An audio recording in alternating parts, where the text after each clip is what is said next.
As an environmentalist, how do you react to the proposal that the protection of the environment has to be balanced out according to the needs of the social and commercial needs of the country? Do you think it's a valid argument? Thank you for bringing up the word sustainable. Unfortunately, this has become a buzzword today. In the past, environment was a buzzword. Now, today, sustainability is a buzzword. And it is used by some politicians in a way that it doesn't make any sense, and it only shows that they do not understand what sustainability means. And this is one of the cases. Sustainability means that the activity which is undertaken, will not be detrimental to future generations to use those resources in the same way as they are being used today. But no politicians would tend to define what he means by sustainability, the way it is used. It is just a buzzword which is added there for the square mentality. He used the word sustainable, so it is good. Yeah. I am not against commercial activities in any area in Malta, even if it is in the area under discussion. But one has to take in consideration whether the commercial returns in the short run, in the long run, will outweigh the negative social impacts and the negative ecological impacts in the long run.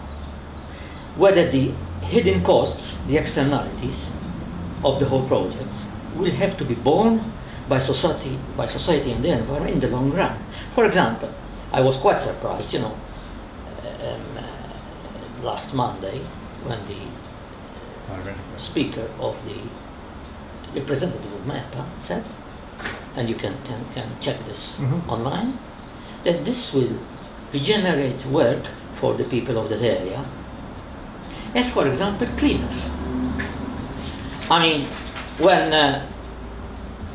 it has been in the past, such a party has tried to eliminate the foreigners because we had become a country of cleaners to supply these. Are we going again to revert to offer jobs such as cleaners to a foreign project? It was quite surprising to me that such an official statement was said in relation to such a project which initially has been it's being said that this is going to earmark a progress of economic activity in the south. How? By offering cleaner jobs for the people. Okay, but even green jobs generate. You have to give an example. Educational activities, even. For example, an asset which we have, a natural asset which we have, and which is being completely ignored, is the geographical position of the island with its ecological environment, which can attract tourists and by offering on the level of the historical heritage we have. But this is not accepted because it doesn't give immediate high returns as development. And this is why I am a bit disappointed by the way that the promises in the electoral manifesto are being ignored. For example, an example which is directly and indirectly related to this issue we are discussing. In the electoral manifesto, it was said that the environment would be given its full importance and would be separated from MEPA so that it can function better in the interest of the people. Granted, agreed. I did say this, that I agreed with this before. But how is it being implemented? Environment Director is in limbo, not under the responsibility of the Minister for the Environment. He hasn't got any say whatsoever on it. It is under the responsibility of the Prime Minister. It is what minister? Of the which minister? Prime Minister. Oh, Prime Minister. Prime Minister obviously entrusted to the Parliamentary Secretary in the Office of the Prime Minister. And not only is it in limbo with the negative impacts on the officials, not knowing to who, they don't have a director already for 2 years, and the latest blow for environment, in my opinion, is that when MEPA presents an official report to government on such a sensitive issue without the input of the Environment Directorate, who have got the best officials in the country in this subject with regards to national and international obligations. And this is not professional. This is diametrically opposed to the electoral promises, diametrically opposed. And now that it has been said that there are 100 other sites, again, it is a political failure. It is a political failure, because if there are 100 other sites, why embark officially with the help of MEPA, who is the competent authority to safeguard society and environment and the national interest? Why embark on just one site while there are 100 other available sites? And there are quite a number of genuine people who love the country.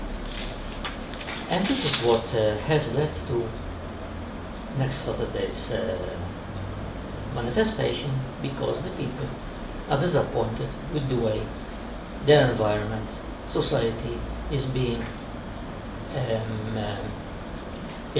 ignored for a blinded pro-business vision,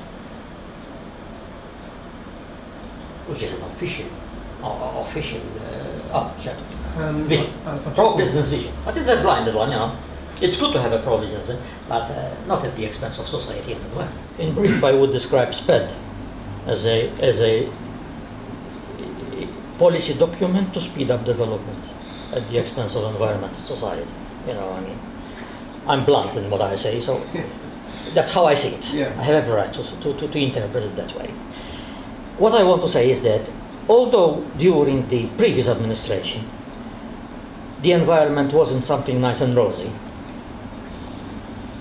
today, and one thought that with all the promises the lacunas would be amended and it would be uplifted, as it has been said, in the interest of generations and national interest and the country and all that blah blah blah. Today it is far worse, because, like you said, all the legislative instruments which were there are being dismantled. The directorate is existent only on paper, perhaps to honor the obligation that the country has to have a directorate responsible for the environment. It is not even under the Minister for the Environment after 2 years. If there was a genuine interest, I'm sorry I have to say that now, but I'm speaking on the past experience, you know, not just that. If there was genuine interest, which I question, MEPA would have been left under the Minister for the Environment, as it was before, and when all the changes and the amendments had been done for the demerger, the Planning Directorate would have gone away from the Minister. But no, it has been made the other way around, to accommodate development and to stifle environmental matters.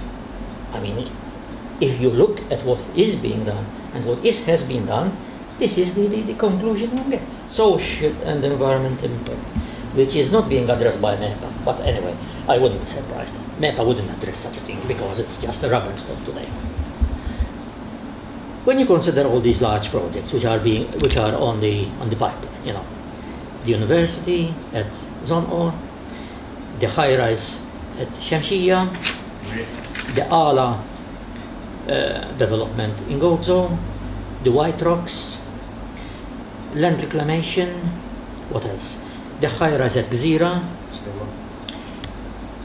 Has any study been undertaken by this competent authority, on this, which is not competent at all, to study the impact on the natural resources of the country, which will be contributing, I'm referring to the quarries, soft stone quarries, hard stone quarries, which will be contributing the natural resources for the building of this. I'm also disappointed at the way that the carrying capacity of the country is not being looked at. Perhaps this will become a buzzword after sustainability, carrying capacity. I'm sure it will be taken on board politically, is the carrying capacity being taken on board. The country is the size which it is. It cannot have something which its carrying capacity cannot allow, and the carrying capacity is overloaded. It cannot sustain society in that type of environment. Is anybody taking any concern for this? It's just commercial activities and money. And perhaps if somebody would care to see the new encyclical by the Pope, which is being launched today at 10 or 11. Yes. This is the basis of it all, that we are ruining an ecosystem which sustains us. But the egoism of man, the materialism of man, and unfortunately it's being seen every day here, we don't care about the future. We just grab what we can today, and to hell with future generations.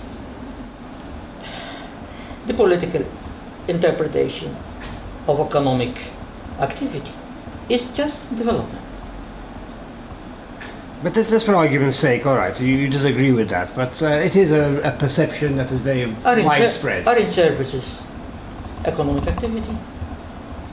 Ireland always have got a great percentage of their GDP in environmental services. Tourism is a service, no? It's not a development. But it needs hotels, it needs infrastructure. To an extent. Yes. For example, nobody has mentioned it. There is an application for another hotel in Adira. Okay, now Adira, in my opinion, has already exceeded its carrying capacity. If you want to go to the beach from the street, you have to jump over sunbathing bodies. Already. And putting another hotel there would increase the density, the population of the people using that resource.